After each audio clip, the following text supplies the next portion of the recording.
நாளைக்கு கார்த்திகை தீபங்கிறதுனால சாமிக்கு பூ பழம்லாம் வாங்குறதுக்கு நானும் அர்ஜுனும் வெளில கிளம்பிட்டோம்.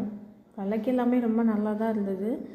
நான் 2 விளக்கு மட்டும்தான் வாங்கினேன். வர்ற வழியில் இந்த கிறிஸ்மஸ் தாத்தா பார்த்தா ரொம்ப அழகாக இருந்தது. அதனால் நின்று பார்த்துட்டு இருந்தோம்.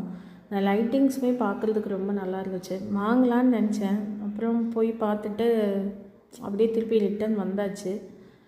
வீட்டுக்கு வந்து பூலாம் ஸ்டோர் பண்ணிவிட்டு ஃபெஸ்டிவல் டைம்னாலே எல்லாமே ரேட் ஜாஸ்தியாக தான் இருக்குது. பூ, பழம், விளக்கு எல்லாமே ரேட் நார்மல் டைமை விட கொஞ்சம் ஜாஸ்தியாக தான் இருக்குது.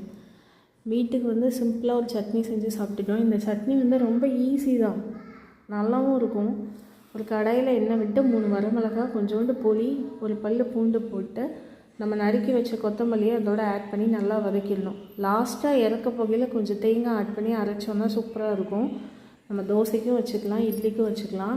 நான் இன்றைக்கி கொஞ்சம் தேங்காய் சட்னி அரைச்சேன். ஏன்னா ஹஸ்பண்டுக்கு தேங்காய் சட்னி கண்டிப்பாக கேட்பாங்க. அதனால் தேங்காய் சட்னி அரைச்சாச்சு.